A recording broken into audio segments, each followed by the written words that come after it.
Hello दोस्तों, नमस्कार। स्वागत है एक बार फिर से आप सभी का अपने प्रिय चैनल पर। दोस्तों आपको बता दें जो अभी की सबसे बड़ी खबर आ रही है, जहां पर पीओके को छुड़ाने के लिए अपनी भारतीय सेना है तैयार। चिनार कॉर्प्स के कमांडर ने कहा हमें सिर्फ और सिर्फ सरकार के आदेशों का है इंतजार। जी हाँ दोस्तों, बताएंगे क्या है सबसे बड़ी खबर। दोस्तों आखिर अचानक से ऐसा बयान, जी हाँ दोस्तों बताएंगे। साथ ही साथ आपको बड़ी खबर, जहाँ पहली बार चीन पहुंचे शहबाज शरीफ को जिनपिंग ने सुना दी खरी खरी। जी हाँ दोस्तों बताएंगे जिनपिंग के पास पहुंचते ही शहबाज शरीफ को दो टूक सुनाया गया है। दोस्तों बताएंगे किस मामले में, किस मुद्दे पर, और साथ ही साथ बड़ी खबर आपको बताएंगे जहां पर एलएसी पर चीन की हर चाल होगी नाकाम, सीमा पर भारत की इस तैयारी से थर्राया ड्रैगन। बताएंगे दोस्तों अब क्या है अपने भारतीय सेनाओं की एलएसी पर तैयारी। साथ ही साथ दोस्तों डीजल पेट्रोल के नए रेट जारी कर दिए गए हैं, ग्राहकों को तगड़ा राहत मिलने वाला है दोस्तों। और नितिन गडकरी जी का सबसे बड़ा बयान आपको बताएंगे इलेक्ट्रिक वाहनों को लेकर। दोस्तों तो हर तरह की जानकारी आपको भी बताने वाले हैं, तो आराम से बने रहेगा वीडियो के अंत तक। और अभी खबरों में आगे बढ़ने से पहले हमेशा की तरह दोस्तों मानते हैं कि अपना भारत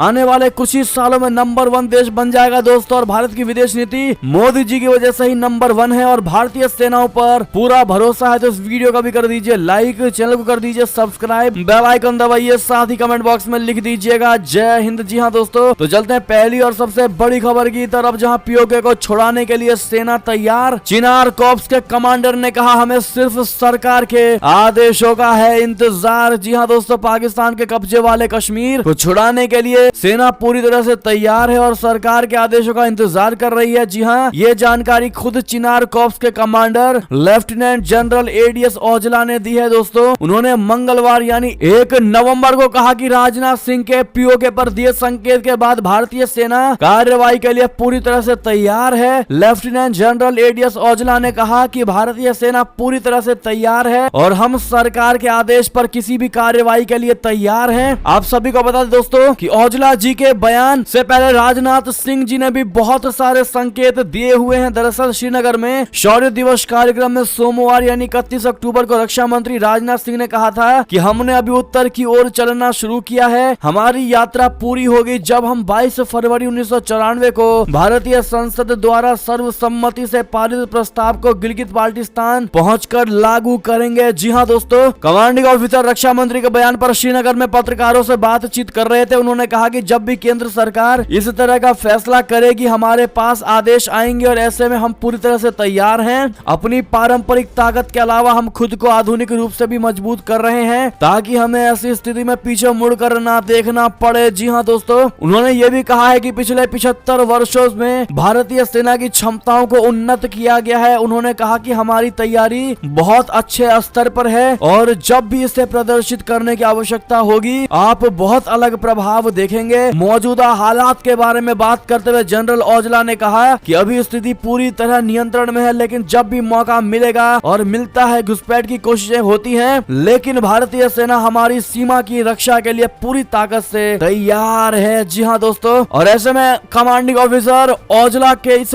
बयान का अगर आप भी दिल से समर्थन करते हैं दोस्तों और मानते हैं कि हमारी भारतीय सेना दुश्मनों को हर उस अंजाम तक पहुंचाने के काबिल है दोस्तों, बस आदेश देने की देरी है और आपको भारतीय सेना पर पूरा भरोसा है दोस्तों। तो इस वीडियो को जितनी ज्यादा हो सके शेयर कर दीजिएगा व्हाट्सएप, फेसबुक, ट्विटर पर, ताकि हर किसी को इस खबर की जानकारी हो सके। बात करें एक और बड़ी खबर की, जहां पर पहली बार चीन पहुंचे शहबाज शरीफ को जिनपिंग ने सुना दी खरी खरी। कहा पाकिस्तान में हमारे नागरिक असुरक्षित है। जी हाँ दोस्तों, चीन के राष्ट्रपति शी जिनपिंग ने बुधवार को पाकिस्तान के प्रधानमंत्री शहबाज शरीफ के साथ बातचीत के दौरान पाकिस्तान में चीन पाकिस्तान आर्थिक गलियारे बोले तो सीपीसी की परियोजनाओं पर काम कर रहे चीनी नागरिकों की सुरक्षा को लेकर गहन चिंता प्रकट करते हुए उनके लिए सुरक्षित माहौल की आवश्यकता बताई है। शहबाज शरीफ 2 दिन की चीन यात्रा पर मंगलवार रात बीजिंग पहुंचे थे। उन्होंने जिनपिंग से मुलाकात की और इस दौरान दोनों ने अपनी सदाबहार दोस्ती को और मजबूत करने तथा $60 अरब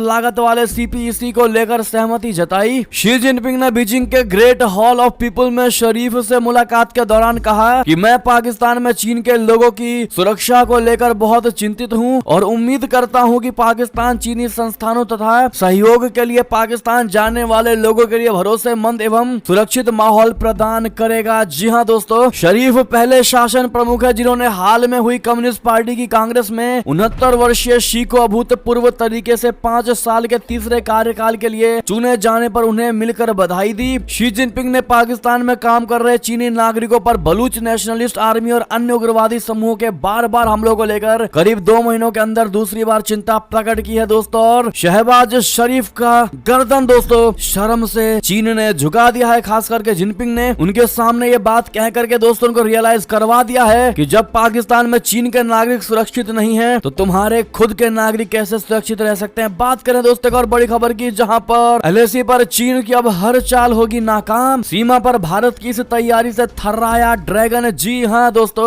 भारत चीन सीमा यानी एलएसी पर तैनात भारतीय सेना के जवान पहले से ज्यादा तेज तर्रार होंगे। जी हां, भारत चीन सीमा पर पहरा दे रहे भारतीय सैनिकों को अब बिना हथियारों के लड़ने में ज्यादा सक्षम बनाने की तैयारी चल रही है। बिना हथियार यानी निहत्थे युद्ध या हाथ से मिलाकर विरोधी से मुकाबला करना। गलवान घाटी की घटना के बाद भारत तिब्बत सीमा पुलिस बल बोले तो आईटीबीपी ने नए मॉड्यूल में जवानों की ट्रेनिंग शुरू कर दी है दोस्तों। नए मॉड्यूल का यह प्रशिक्षण आईटीबीपी के लड़ाकू और गैर लड़ाकू कर्मियों को दिया जा रहा है। इसमें 20 नई तकनीकें जोड़ी गई हैं दोस्तों। जूडो कराटो के अलावा सैनिकों को इजरायली मार्शल आर्ट, क्राव मागा, जापानी एकिडो, मुक्केबाजी और कुश्ती कौशल सिखाया गया है। आपको बता दें दोस्तों कि जब गलवान घाटी झड़प हुआ था दोस्तों उस समय हाथों से ही लड़ाइयां हुई थी, झड़प हुई थी दोस्तों। और ऐसे में अब आगे इन चीजों के होने की संभावना को देखते हुए दोस्तों फिर से एक बार आईटीबीपी के जवानों को अब नए तौर से शिक्षाएं दी जा रही है, उनको ट्रेंड किया जा रहा है दोस्तों। और हर तरीके से चीन को माकूल जवाब देने की भारत सरकार ने ठान ली है। जी हाँ दोस्तों, ऐसे में ऑल द बेस्ट आईटीबीपी जवान जरूर कह दीजिएगा। साथ ही साथ बात करेगा और बड़ी खबर की, जहां सऊदी अरब पर 48 घंटे के भीतर हमला करेगा ईरान। अमेरिका ने किया अलर्ट जारी। जी हाँ दोस्तों, सऊदी अरब या किसी अन्य खाड़ी देश पर ईरान जल्द ही हमला कर सकता है। अमेरिका और सऊदी अरब ने ऐसी खुफिया जानकारी साझा की है। इस जानकारी के मिलते ही सऊदी अरब और अमेरिका समेत कई अन्य क्षेत्रीय देशों की सेना हाई अलर्ट पर है। खुफिया जानकारी में कहा गया है कि हिजाब प्रदर्शन की ओर से दुनिया का ध्यान हटाने के लिए ईरान हमले की तैयारी कर रहा है। वहीं न्यूज एजेंसी एपी की रिपोर्ट की माने तो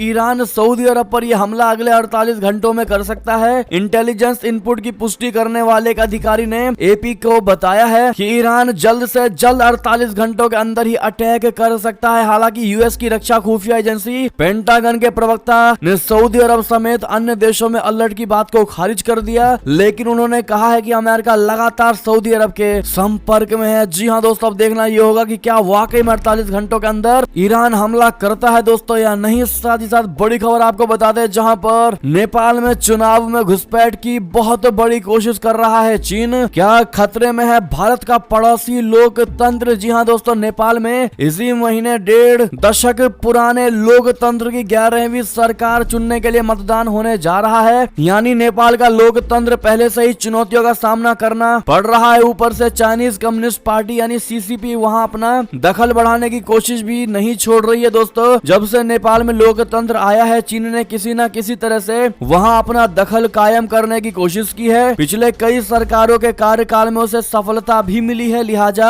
उसका ये प्रयास इस चुनाव से पहले भी देखे जाने की बात सामने आ रही है दोस्तों, जो कि नेपाली लोकतंत्र के लिए किसी भी तरह से सेहतमंद नहीं है। जी हाँ, एंड्रियो पोलस का कहना है कि नेपाल का भूगोल ऐसा है जिसमें चीन को नजरअंदाज तो नहीं किया जा सकता, लेकिन इसकी वजह से ड्रैगन का वहां बढ़ता हस्तक्षेप भी दिखाई देता है। चीन में राष्ट्रपति शी जिनपिंग का तीसरा कार्यकाल शुरू हुआ है और खासकर दक्षिण एशिया में उसकी महत्वाकांक्षा के लिए नेपाल का चुनाव परिणाम उनके लिए खास मायने रखता है। जी हाँ दोस्तों, ऐसे में क्या वाकई में भारत का ये पड़ोसी देश बोले तो पड़ोसी लोकतंत्र नेपाल खतरे में आ जाएगा दोस्तों? बताइएगा जरूर आपको क्या लगता है, अपनी निजी राय अवश्य दीजिएगा। और साथ ही साथ जिन्होंने वीडियो को अभी तक लाइक नहीं किया दोस्तों प्लीज एक लाइक कर दीजिएगा। एक और खबर की और चले, जहां पुतिन ने बेलारूस में तैनात की हाइपरसोनिक परमाणु मिसाइल किंझल निशाने पर लंदन दहशत में ब्रिटेन। जी हाँ दोस्तों, यूक्रेन युद्ध में अरबों डॉलर के हथियार दे रहे पश्चिमी देशों को रशिया ने अब खुली चेतावनी दी है। रूस ने आधुनिक ब्रह्मास्त्र कही जाने वाली किंझल हाइपरसोनिक परमाणु मिसाइल को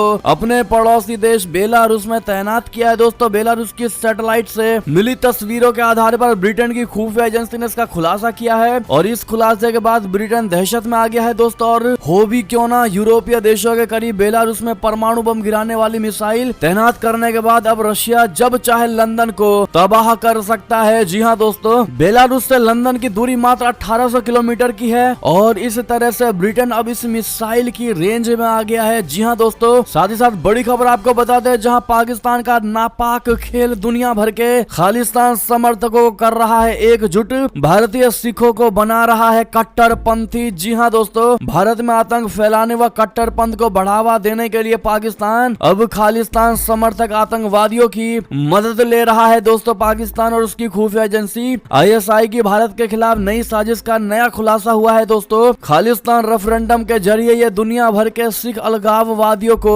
एकजुट कर रहा है। मीडिया रिपोर्ट के अनुसार ISI ने लाहौर में खालिस्तानी आतंकियों के साथ कई गुप्त बैठकें की। इनमें भारत के पंजाब प्रांत में अशांति फैलाने की नई साजिशों का ताना बाना बुना गया। जी हाँ दोस्तों, इस साजिश में पाकिस्तान दुनिया भर में स्थित अपने दूतावासों की भी मदद ले रहा है। पाकिस्तान दूतावासों से कहा गया है कि वे खालिस्तानी अलगाववादियों व आतंकियों को एकजुट करें, उन्हें पैसा और हथियार मुहैया कराकर पंजाब में गड़बड़ी फैलाने के लिए उकसाएं। इसके लिए ISI ने खालिस्तान घोषणा पत्र नाम से साजिश तैयार की है। खुफिया सूत्रों के अनुसार पाकिस्तान की नई योजना के तहत खालिस्तान समर्थक आतंकवादी समूहों ने भारत में चरमपंथ को बढ़ावा देने के लिए लाहौर स्थित गुरुद्वारे में शरण ले रखी है। दोस्तों, खुफिया जानकारी के अनुसार 1984 में श्रीनगर लाहौर फ्लाइट के कथित अपहरणकर्ता को लाहौर के पंजा साहिब गुरुद्वारे में अकाल तख्त के जत्थेदार ज्ञानी हरप्रीत सिंह से मिलता देखा गया। जी हाँ दोस्तों, यानी कि भारत को लेकर ये लोग बड़ी घिनौनी चाल चलने की कोशिश कर रहे हैं दोस्तों, लेकिन गनीमत ये है कि पाकिस्तान हर बार अपनी चाल में नाकामयाब रह जाता है दोस्तों, और भारत उसकी हर एक चाल पर पैनी नजर रख करके उसको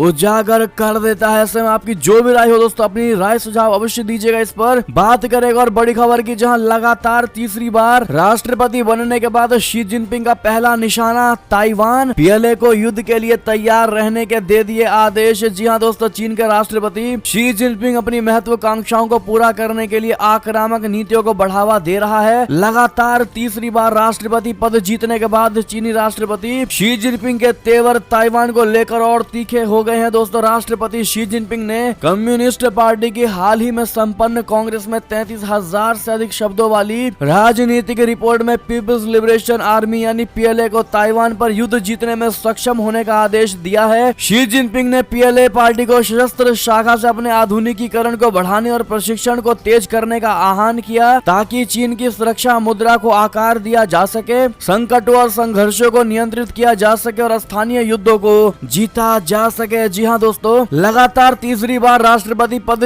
जीतने के बाद शी जिनपिंग ने सेना से अपनी सैन्य शक्ति पर ध्यान केंद्रित करने का फरमान जारी किया है। जी हाँ, साथ ही साथ एक और बड़ी खबर आपको बता दें, जहां पर आखिर रशिया पर क्यों बुरी तरह भड़का पाकिस्तान, कहा हैरान है हम। जी हाँ दोस्तों, पिछले 9 महीने से जारी यूक्रेन और रशिया के युद्ध में अब पाकिस्तान की भी तथाकथित एंट्री हो चुकी है। रूसी फेडरेशन काउंसिल की रक्षा समिति के सदस्य और सांसद इगर मोरोजोव ने मंगलवार को पाकिस्तान पर आरोप लगाया है कि वो यूक्रेन के साथ परमाणु बम विकसित करने को लेकर चर्चा कर रहा है। रशिया की सरकारी समाचार एजेंसी RI नोवोस्ती के अनुसार मोरोजोव ने दावा किया है कि यूक्रेन के विशेषज्ञ ने पाकिस्तान जाकर परमाणु हथियार बनाने वाले एक प्रतिनिधि मंडल से मुलाकात की है। इस आरोप पर पाकिस्तान के विदेश मंत्रालय ने रशिया से जवाब मांगा है। पाकिस्तानी विदेश मंत्रालय के प्रवक्ता असीम इफ्तिखार ने बयान जारी करते हुए कहा है कि हम इस तरह के बुनियाद बयान से हैरान हैं। उन्होंने कहा कि इस तरह का बयान पूरी तरह से पाकिस्तान और रशिया के रिश्तों की भावनाओं के खिलाफ है। असीम इफ्तिखार ने कहा है कि हमने रशिया के विदेश मंत्रालय से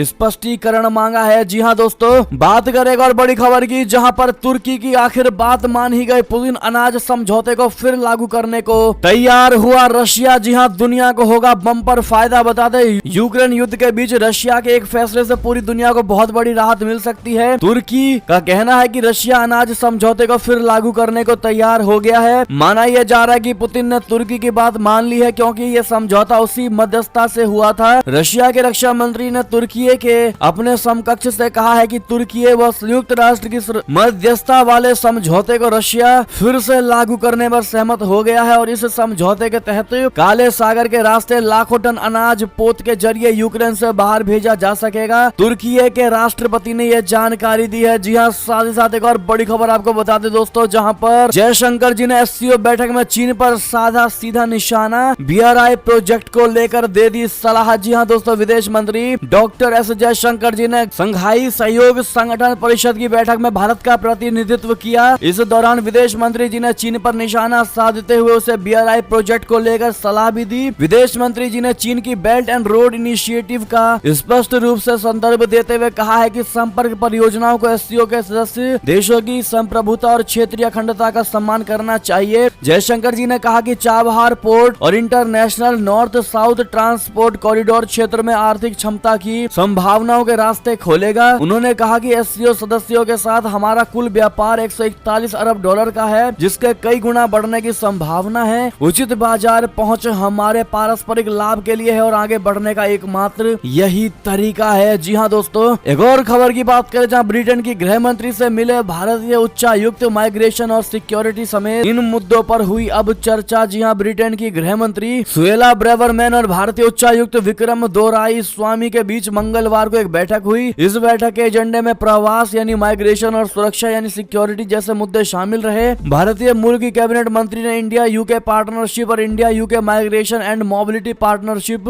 में हो रही प्रगति को लेकर चर्चा के लिए उच्चायुक्त को बुलाया। पिछले महीने ब्रेवरमैन ने लिज ट्रस की सरकार में गृह मंत्री रहते हुए विवादास्पद टिप्पणी की थी। उन्होंने कहा था कि MMP भारत से आने वाले अवैध अप्रवासी और वीजा ओवर स्टेट्स से निपटने में बहुत अच्छी तरह काम नहीं कर रहा है। भारतीय उच्चायोग ने बैठक के बाद एक ट्वीट में कहा कि उच्चायुक्त विक्रम दोराई स्वामी ने आज भारत ब्रिटेन सिक्योरिटी कॉर्पोरेशन और India UK migration and mobility partnership agreement के तहत प्रगति पर चर्चा के लिए गृह मंत्री सुएला ब्रेवरमैन से मुलाकात की है। जी हाँ दोस्तों, साथ ही साथ एक और बड़ी खबर की बात करें जहां यूक्रेन का सबसे बड़ा दावा, खेरसान में एक दिन में मार गिराए 1000 से ज्यादा रूसी सैनिक। जी हाँ, यूक्रेन का दावा है कि रविवार को उसने खेरसान में 1000 से भी ज्यादा रूसी सैनिकों को मार गिराया है। तो वहीं रशिया का दावा है कि बीते करीब एक सप्ताह में यूक्रेन ने 2500 से ज्यादा सैनिकों की जान गंवाई है। यूक्रेन के राष्ट्रीय पुलिस प्रमुख इहोर क्लायमेंको ने मंगलवार को बताया है कि रशिया ने युद्ध की शुरुआत से लेकर अब तक रविवार को एक ही दिन में सबसे ज्यादा सैनिक गंवाए हैं। साथ ही साथ बात करें और खबर की जहां इजराइल की सत्ता में वापसी की और बेंजामिन नेतन्याहू। जी हाँ दोस्तों, इजराइल की सत्ता में बेंजामिन नेतन्याहू की वापसी हो रही है। चुनाव के शुरुआती नतीजों में धुर दक्षिणपंथी पार्टियों के साथ उनकी पार्टी का गठबंधन प्रतिद्वंद्वियों से आगे चल रहा है। दोस्तों, अंतिम नतीजे शुक्रवार तक आने की उम्मीद है। जी हाँ दोस्तों, ऐसे में आप सभी से रिक्वेस्ट है उनको ऑल द बेस्ट जरूर कह दीजिए अगर आप भी मानते हैं कि प्रधानमंत्री नरेंद्र मोदी जी के दोस्त बेंजामिन नेतन्याहू इजराइल के अगले प्रधानमंत्री। तो साथ ही साथ बात करें दोस्तों एक और बड़ी खबर की जहां आखिर क्यों इमरान खान ने पाकिस्तान के 2 टुकड़ों में बंटने की देने लगे दुहाई शेख मुजीब को करने लगे याद। बता दें, एक लालची नेता ने सत्ता की भूख में पाकिस्तान की सेना को सबसे बड़े राजनीतिक दल के खिलाफ कर दिया और इसका नतीजा ये हुआ कि पाकिस्तान 2 टुकड़ों में बंट गया। जी हाँ दोस्तों, ऐसा हम नहीं, पाकिस्तान के पूर्व प्रधानमंत्री इमरान खान ने ये चेतावनी मुल्क की मौजूदा सरकारों को दे दिया है। जी हाँ दोस्तों, इमरान खान ने अपने लॉन्ग मार्च में कहा है कि नवाज शरीफ और आसिफ जरदारी सत्ता में PTI की वापसी रोकने के लिए ऐसी ही साजिशें रच रहे हैं। जी हाँ, मंगलवार को पंजाब के गुजरावाला हकीकी लॉन्ग मार्च में के 5वें दिन इमरान खान PMLN और PPP पर खूब गरजे। इमरान खान ने पाकिस्तान के लिए अपने संघर्ष की तुलना बंग बंधु और आवामी लीग के संस्थापक शेख मुजीबुर रहमान से की है। जी हाँ, बांग्लादेश बनने की कहानी याद दिलाते हुए इमरान खान ने कहा कि तब एक राजनीतिक पार्टी को शासन करने के अधिकार से वंचित कर दिया गया और इसका नतीजा ये हुआ है कि हमारा मुल्क 2 टुकड़ों में बंट गया। ऐसा कुछ शातिर नेताओं के सत्ता की लालच की वजह से हुआ। जी हाँ दोस्तों, ऐसे में पाकिस्तानी पूर्व प्रधानमंत्री इमरान खान के इन बौखलाहट को दोस्तों आप किस नजरिए से देखते हैं बताइएगा अवश्य। साथ ही साथ बात करें और बड़ी खबर की जहां पर अमित शाह ने कहा कांग्रेस की देश में साख नहीं बची, हिमाचल में गारंटियों पर कौन विश्वास करेगा। जी हाँ दोस्तों, जिस कांग्रेस की देश में कोई साख नहीं बची है उसकी ओर से हिमाचल की जनता को दी जा रही 10 गारंटियों पर कौन विश्वास करेगा। कांग्रेस ने केंद्र में 10 साल ऐसी सरकारें चलाई हैं कि उसके घोटाले गिनने मुश्किल थे, तब 12 लाख करोड़ रुपए के घोटाले किए गए। प्रधानमंत्री मोदी जी के शासन में घोटाले ढूंढना मुश्किल है। ये बात बुधवार को धर्मशाला के जोरावर सिंह स्टेडियम और नादौन में आयोजित चुनावी जनसभाओं को संबोधित करते हुए केंद्रीय गृह मंत्री अमित शाह जी ने कही। जी हां, शाह ने कहा कि हिमाचल में डबल इंजन की सरकार ने खूब विकास किया है, जिसके चलते कांग्रेस के पास विकास के नाम पर कहने को कुछ नहीं है। अगले 5 सालों में हिमाचल को ड्रग्स मुक्त बनाने का काम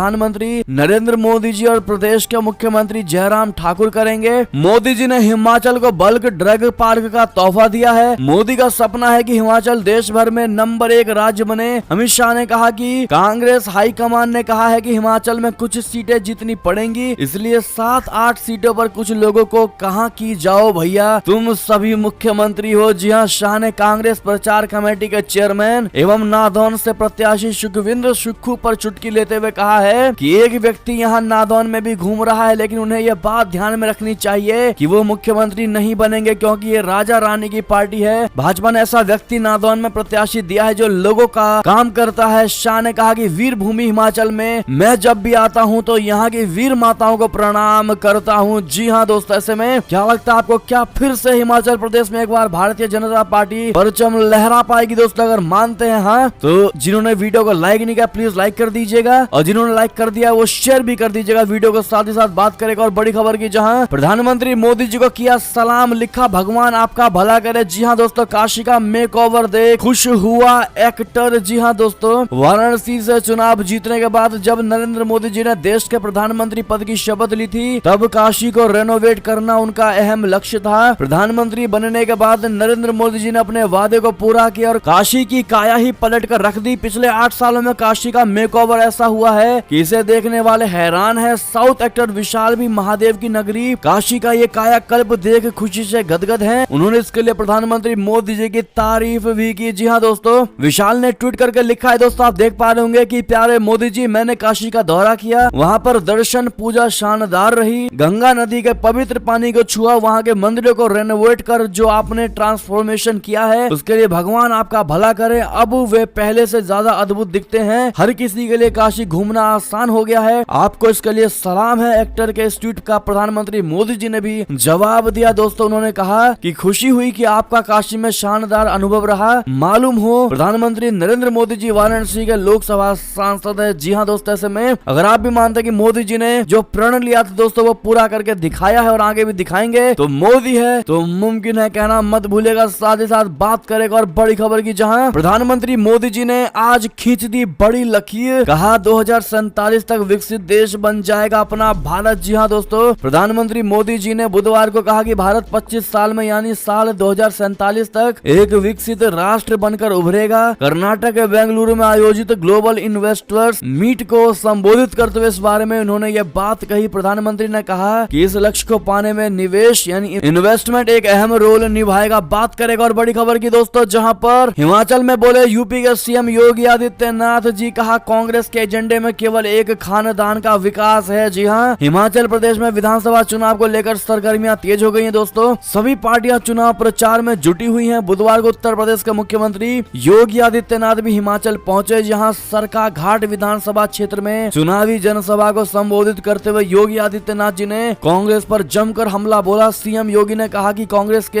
एजेंडे में विकास नहीं है, विरासत का सम्मान नहीं है, सैनिकों का सम्मान भी नहीं है। कांग्रेस के एजेंडे में केवल एक खानदान का विकास है। जी हाँ दोस्तों, योगी जी ने आगे कहा कि इन्होंने यानी कांग्रेस ने विकास के नाम पर भ्रष्टाचार की नई नई परतें बनाई हैं, जिनका खामियाजा देश ने भुगता है, कीमत नौजवानों ने चुकाई है, विकास अवरुद्ध हुआ है। आजादी के 75 साल हो गए, हमारी परवाह कौन करता था? उस समय के प्रधानमंत्री यहाँ गर्मी के मौसम में राजनीतिक पर्यटन के लिए आते थे, राज्य की चिंता कभी नहीं करते थे, और आज प्रधानमंत्री नरेंद्र मोदी जी आपके साथ खड़े हैं। जी हाँ, ऐसा योगी जी का बयान है दोस्तों। ऐसे में क्या आप इनके बातों से सहमत है? बताइएगा अवश्य। साथ ही साथ दोस्तों अगली खबर की बात करें, जहाँ राहत भरे 165 दिन पेट्रोल डीजल के नए रेट जारी। सबसे सस्ता डीजल 79.74 और पेट्रोल 84 रुपए 10 पैसे लीटर। जी हाँ, सरकारी तेल कंपनियों ने पेट्रोल और डीजल के रेट जारी कर दिए हैं। कल 2 नवंबर से ही पटना में पेट्रोल 107.24 रुपए लीटर तो डीजल 94 रुपए 4 पैसे है दोस्तों। तो वहीं रांची में पेट्रोल 99 रुपए 84 पैसे तो डीजल 94 रुपए 65 पैसे रुपए लीटर बिक रहा है। जी हाँ दोस्तों, कच्चे तेल में उतार चढ़ाव के बावजूद महाराष्ट्र और मेघालय को छोड़ बंगाल, राजस्थान, गुजरात, बिहार, मध्य प्रदेश, यूपी समेत सभी राज्यों में 165वें दिन भी ईंधन के दाम स्थिर रहे। जी हाँ दोस्तों, बड़ी खबर। और ऐसे में दोस्तों ये थी अब तक की सारी बड़ी खबरें। आपको हमारी खबर कैसी लगी? आशा करता हूँ बहुत अच्छी लगी होगी। अगर थोड़ी भी अच्छी लगी तो इस वीडियो को भी अपने भाई बंधुओं में व्हाट्सएप, फेसबुक, ट्विटर के जरिए पूरे भारत में शेयर करना बिल्कुल मत भूलिएगा दोस्तों। और अभी कर दीजिए इस वीडियो को लाइक, चैनल को कर दीजिए सब्सक्राइब, बेल आइकन दबाइए, साथ ही कमेंट बॉक्स में लिख दीजिएगा जय हिंद जय भारत।